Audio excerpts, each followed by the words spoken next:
So we have completed our lecture till this slide. Okay.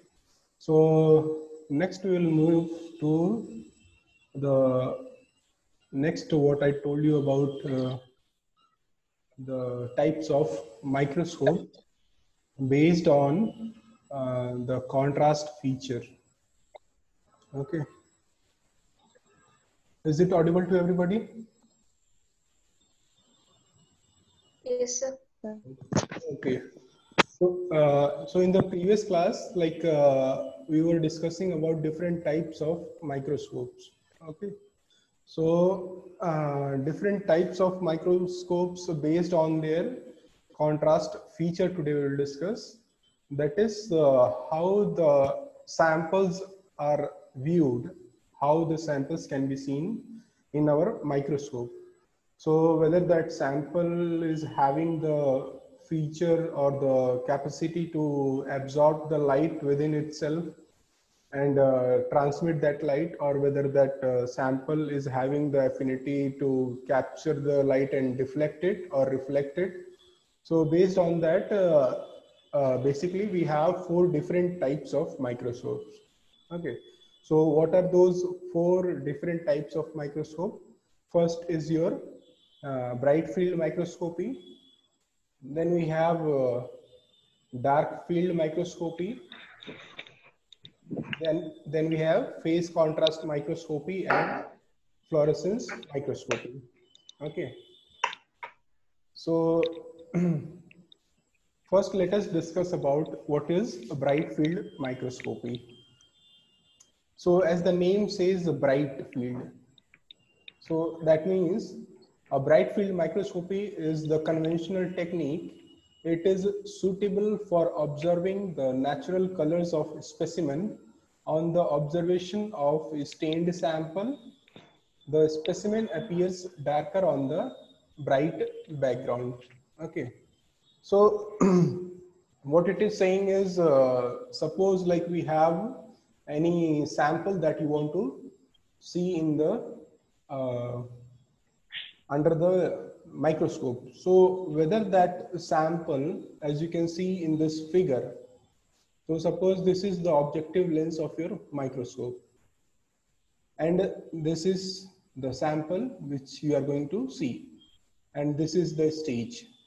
Okay, so on the stage you have placed the sample, and through that sample the light is projected. Okay, so whether that sample, as you can see the light here, it can pass through the sample.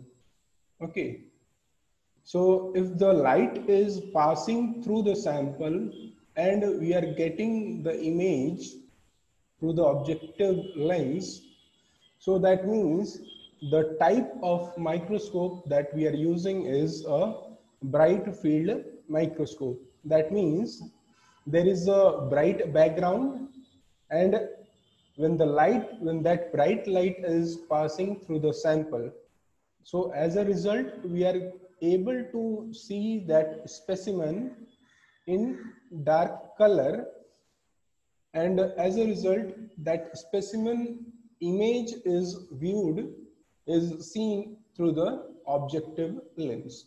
Okay, so that is the idea about your bright field microscopy. That means the light can pass through the sample. That is one thing. Then next is about your dark field microscopy. So what does the dark field microscopy say is, a dark field microscopy shows the specimens bright on the dark background. So in comparison, when it was a bright field microscopy, the background was bright. When it is a dark field microscopy, the background is dark. So keep that thing in idea. So in that dark field microscopy, bright field microscope that have a condenser with a filter holder can be easily converted to dark field by placing a patch stop filter into the filter holder. What it is saying is, you can convert your bright field microscope into a dark field microscope also by placing the filter. So the specimens appear bright because they reflect the light from the microscope into the objective. Okay, so this is what it is saying. And in the diagram you can see like the light which is passing through the sample. Okay, so all the light is not passing in through the sample. Some of the light is also deflected. Okay, so it is not completely passing through the sample. Some of the light is also deflected by the sample. So as a result, what we can say is the image formed will be like bright image of that particular sample in the background with a dark. Really?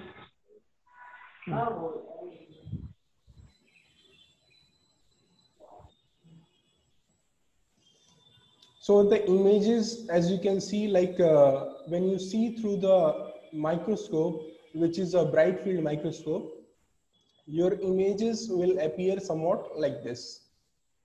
Because as you can see, this is your sample that you are seeing through the microscope, and in the background is bright.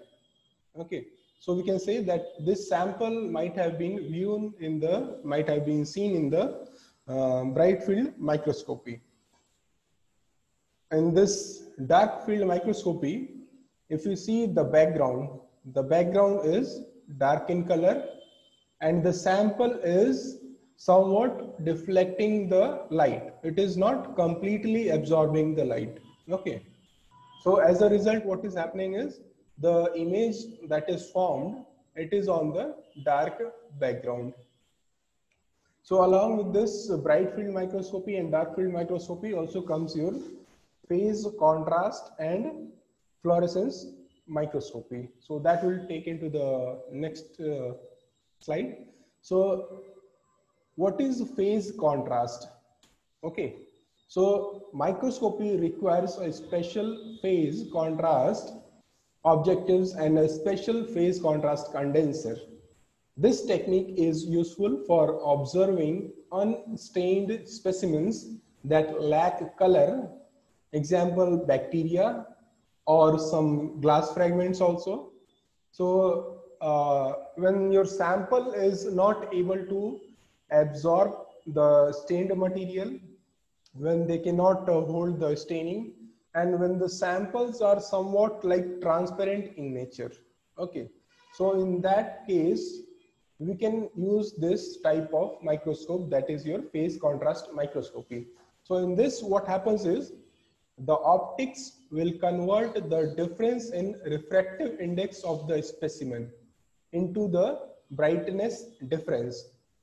So this is your actual idea. So this is the idea of your phase contrast. So what does that phase contrast do? So when the light is passing through the specimen, okay, so based on its refractive index, the specimen can be seen through the objective lens. Okay, so we are seeing the specimen because there is a change in the refractive index of that sample. So once the light passes through the aperture, so if the light is falling on this bacteria or on some glass fragments, so obviously there will be some change in its refractive index. So as a result, what will happen is the change in refractive index will make the object appear. It will, as a result, it will make an image. That image we can see in the microscope. So the idea is the optics will convert the difference in refractive index of the specimen into brightness difference. This will cause transparent objects to appear bright or darker than their background. Phase contrast is expensive but sometimes necessary to see certain structures in living and unstained cells. So in the previous slide we can see that this phase contrast. So what it is doing is if you don't choose like the phase contrast microscope, so as a result, whatever sample you are seeing in the microscope, you will not be able to see, because that it is transparent in nature. Okay, so once you use this phase contrast medium, so what will happen is the light which is coming through the aperture and while it is entering into this medium of your specimen. So because there will be a change in the refractive index, and that change in the refractive index will be captured by our microscope. And as a result, the captured refractive index will make an image, and that image we can see through the microscope. So this is the principle about your phase contrast microscope and how we see the sample in the phase contrast microscope. Then comes the fluorescence microscopy. As the name says, the samples that we see will fluorescence. So fluorescence microscopy produces a bright specimen on dark background. The fluorescence microscope is an optical microscope that uses fluorescence instead of or in addition to scattering, reflection, and attenuation or absorption to study the properties of organic or inorganic substances. That means if you see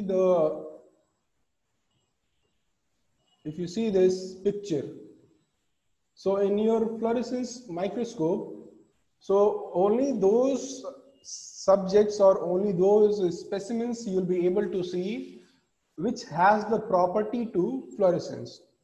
Okay, that is one feature, and that is important feature because any subject or any sample that is not having the property to fluorescence, if you subject that into the fluorescence microscopy, you will not be able to see the image, because any sample which has the property to shine in the dark background, that kind of specimen only will be able to see in the fluorescence microscopy. Okay, so what it is saying is all the specimens when viewed in the fluorescence microscopy, they will show a bright in color and the background will be dark. So in the dark background, a bright specimen is seen. Okay, so that specimen, how it is absorbing, how it is fluorescence is when, so the idea of fluorescence, how does any sample fluorescence is when you are subjecting the light on it. So what it will do is it will absorb the light, and after some time it is going to release the same amount of light. So, but once the sample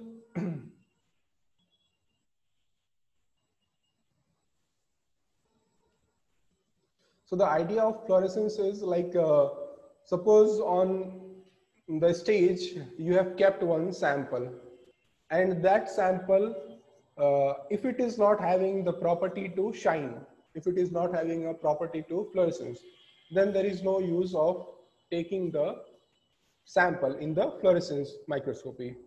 But if the property of that sample is to shine in the light, so we can use that sample into our fluorescence microscopy. So what is actually a fluorescence? Any material when the light is subjected on it, when the light is projected on it, so that subject will, or that sample will absorb the light that is falling on its surface, and the same amount of light will again be reflected out. It is being emitted out. It is not reflected, but it is emitted out. So that amount of light which is being captured and again when it is given back. So are you able to hear me? Yes, sir. Fine. Okay. So the amount of light that is being captured and again which is being released. So there will be a small fraction of time.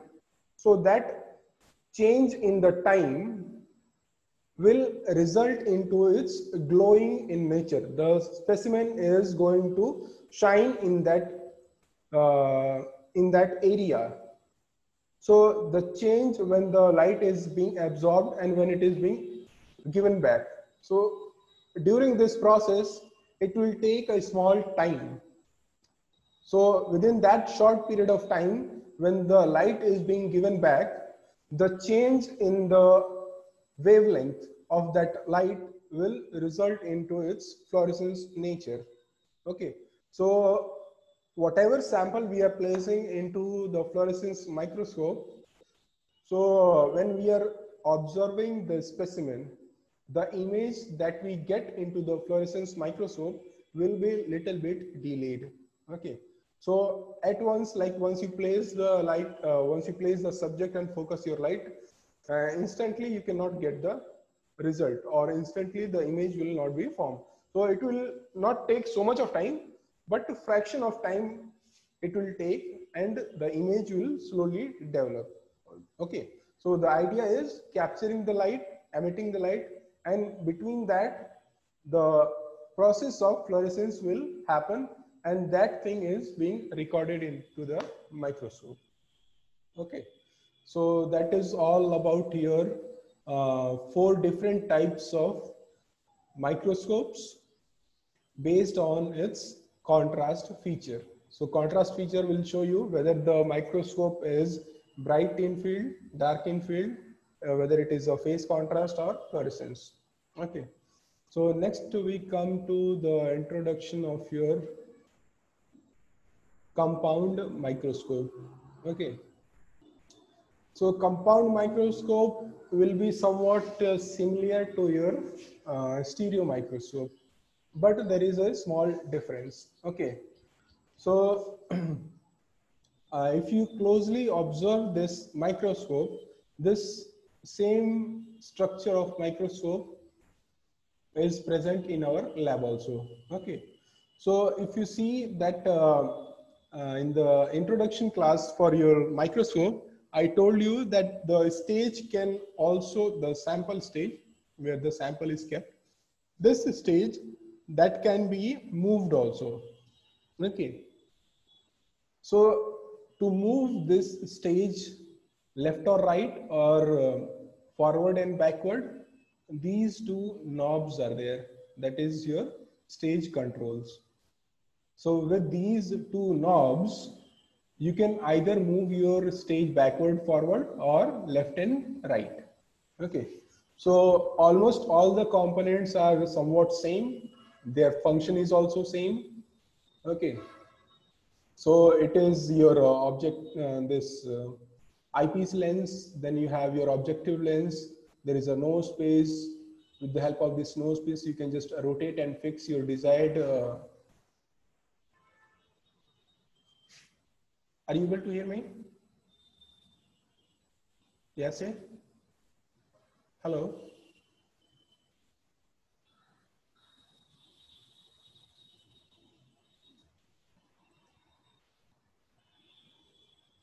Hello? Sir, not audible. Okay, wait. So from this this slide, I will just re-continue. Okay. So the introduction, I will tell you. As you can see, like this microscope, it is somewhat same like your stereo microscope. The only difference is the area. Okay. And one more thing is like the stage. The stage is that it is subjected to your movement. So you can either move your this stage left or right, forward and backward. That is one thing. Then again, one more thing is the objective lens. In this compound microscope, we have the choice of choosing the objective lens. Okay, so compound microscope, what is there? The parts is somewhat similar of what we have seen in the introduction class. There is a eyepiece, there is a head, there is an arm which we use to hold the microscope. Then we have a nose piece on which the objective lenses are fixed. We can rotate it according to our desired thing. Then we have the mechanical stage, coarse and fine adjustment knob is there. Then stage control is there for a stage. Then we have the base. And then one more thing I was I will tell you the brightness adjustment. That is one new thing that is being added. It was there in the introduction microscope also, but it was not shown there. So this thing is your brightness adjustment. That is, once you switch on the light, so this halogen lamp is going to glow. Okay, so how much it is glowing, or how much the light is being projected or given by this light source, that amount of light source we can adjust with the help of this brightness adjustment. So if we want a small amount of light, so we will adjust that thing. If we want a bright light, we can adjust with this thing. Okay, so the brightness of this can be adjusted. So again, we have the condenser is there, diaphragm is there, aperture is there, stage clip is there. So almost everything you have already gone through the introduction class. Okay, so we'll come to little theory portion of this compound microscope. It is designed for viewing specimens at the cellular level on glass slide. Okay, so cellular level means microscopic specimens which are not seen through the naked eye. Okay, so compound microscope is made for viewing the sample which are in cellular level, that is microscopic in nature, very small, and it offers a greater magnification power than stereo microscopes. Okay, so in this compound microscope, the magnification power is more. Okay, but they have a much shallower depth of field. Okay, so again, this word is coming, depth of field. So these technical terms you should be very much familiar. Okay, so what the depth of field is saying is within the axis or within the direction that you are seeing the sample is how far you can see the sample, very clearly. That is your depth of field. Okay, so that's why this type of microscope is also known as a flat field microscope. Okay, compound microscopes are also usually equipped with multiple objective lenses that can be rotated to adjust their magnification power. I already told you. So now comes your stereo microscope. As you can see, this stereo microscope as compared to your compound microscope, it is having a very limited feature. That is your only one objective you see. This is important. Okay. This is having only, in the nose piece, there is only one objective lens. Okay. The eyepiece is 2, but this is your only one objective lens is there. Okay. Then again you have this knob, whether to move it upwards or downwards, that is there. Then you have your stage clips is there. Okay. Then this stage is there. And if you observe the diagram, the stage is not like movable. That is one thing. Then again, then very important feature is like the area, the space between your objective lens and your specimen. This length of area, the area between your stage and your this objective lens is always more as compared to your this compound microscope. Okay, when you see this area between your objective lens and your stage, it is very small, and in this the area is large. Okay, and that too, the moving stage is not there, option of adjusting the objective lenses, it is not there. Okay, stereo microscope offers this is the only like the advantage of stereo microscope is like if you say that we are liking about the objective lens options and all those things, so the thing is some specimens which needs a greater depth of field.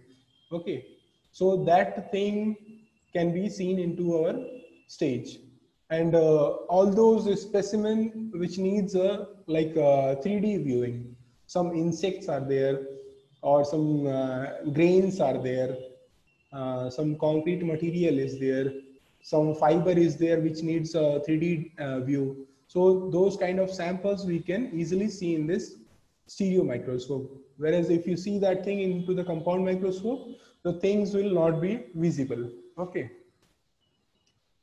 So stereo microscope offers a relatively low magnification power. That is one drawback, and a deep depth of field. So this is your advantage. That is ideal for viewing objects, well suited for viewing relatively large specimens such as insects, fossil, that is fossil, the remains, flowers, mineral specimens. So if you have to see these kind of samples, you will have to use your stereo microscope. If you place this things on the, what you say, in the compound microscope, you will not be able to see. It will be completely black. There will be a dark image form. So you will not be able to identify whether it is an insect, fossil, or flower. Okay. That is one thing. Okay. So I will just talk about this compound microscope, then we can end the class for today. So this is about your comparison microscope. So the idea of this comparison microscope is to compare two identity or two different subjects at the same time. Okay, so in one plane, in the one image, you will be able to see two different specimens, but in the same resulting image. Okay, so the idea is that the comparison microscope, if you split it half, so this will be one full separate microscope, and this will be your full individual microscope. So this is actually the clubbing or mixing of two different compound microscope. They have been joined here with this bridge. Okay, that is the only idea.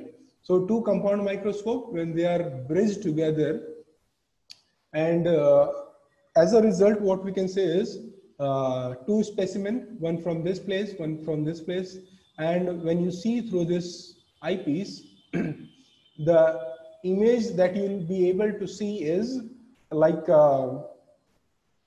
this resulting image. Okay, so this image, what will happen is, like, if you see, there is a very fine line in this. So every microscope will have this kind of image. So half of the image will be formed from one microscope, and another half of image will be formed by the other microscope. So that is the idea. So this was actually, just look at the theory portion. The comparison microscope was invented in 1920s. In 1920s by Calvin Goddard. Okay. Are you able to see? Are you able to hear me? Yes, sir. Okay. Okay. Okay. So there will be some little disturbance because I'm getting a call also. We'll just finish this topic and we can end the session. Okay. So the idea is this microscope was developed by American colonel whose name is Calvin Goddard in 1920s. So what he did is he took like two different compound microscope, and he bridged with this bridge, so that once we are seeing two different identities into the same plane, so we can compare two different objectives, two different samples at the same time. So that was the idea. So as a result, in the microscope, a comparison microscope, what you can do is two individual articles you can compare at the same time within one view of focus. Okay, so that was the mechanism developed by your Calvin Goddard. Then there was one Swedish person from Sweden, so Harry Söderman. So what he did is he invented a system for rotating the bullets under the objectives. So previously, if you see like in this microscope, okay, in this microscope, there is no function or there is no option to hold the bullet. Okay, so actually I will show you that microscope some other day. So in that microscope, in that comparison microscope, this particular thing is there. That is the system for rotating the bullets under the objective. So what you can do is you hold the bullet or the cartridge on the stage with the clipping, and you can rotate that bullet or cartridge at the same time, and you can match the scratches or the markings that have been developed on that. Okay, so that is the only addition which Harry Söderman added into the previous comparison microscope, and he gave a different term for that comparison microscope what was already made by Calvin Goddard. The only thing he added is the rotating feature on that stage. So he named his microscope as a hastoscope. Okay. So the comparison microscope is used in forensic science to compare microscopic patterns and identify or deny their common origin. That means the two different identities which we are seeing through the microscope, whether they come from the same source or they are from the different source. So that is the main motive to make this comparison microscope or use the microscope. The optical bridge consists of a series of lens and mirror that brings two images back together at the single eyepiece. That means from image formed from this microscope and this microscope, that will be bridged by some mirror and prism which is located into this bridge area. And as a result, the image from half image from this area, half image from this area will be clubbed together and made as one separate image and will be subjected to view in this area. Okay. So the user looks through the eyepiece as with a regular microscope, except that a line in the middle separates the circular view field into two parts, right? So as a result, you will get this kind of image. So it is also possible to superimpose. That means one above the other. So one image that you have formed in this area and one image that you have formed in this area. So we can even superimpose. That means one image over the other also we can keep. Okay. It is also possible to superimpose the view fields generated by the two microscopes. But as I'm telling you, like in the normal microscopes, in the normal comparison microscope, the features are very much limited. As you can see, this is your basic kind of your comparison microscope. Okay.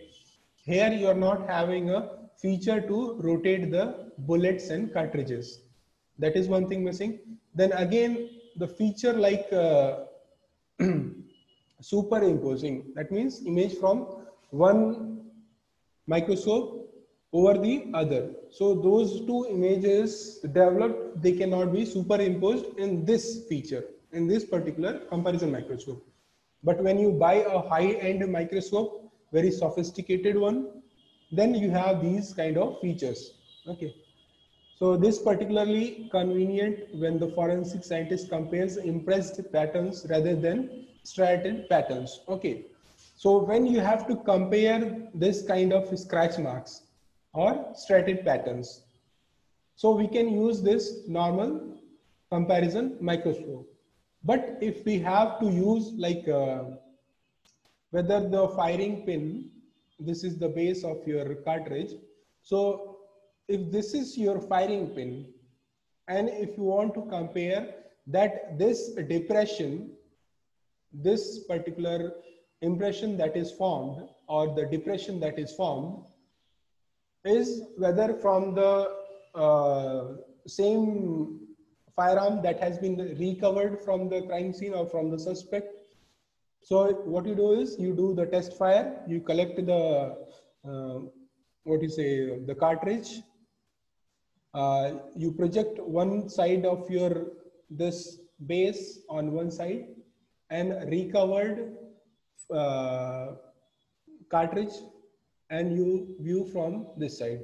So the similar kind of pattern, this will be formed here also. So what you do is, if you want to superimpose or bring the image from this area over this, and if it is exactly 100% matching, that means the area, the diameter is exactly matching, and the depression is also matching the same. That means we have the same common origin. So if we have to compare this impression that is stratified, normal comparison microscope we can use. If we have to use the impress pattern, we will need the high-end microscope. Mostly used reflected light setting, but transmitted light setting is also available in some instances, and fluorescence light setting are also found. Okay, so if you go for high-end microscope, comparison microscope, the features of transmitted light also that can be that is you can get. Okay, the use is to identify the tool marks, firearms, paint chips, identification of typewriters. Okay, the time is running out, so I will end my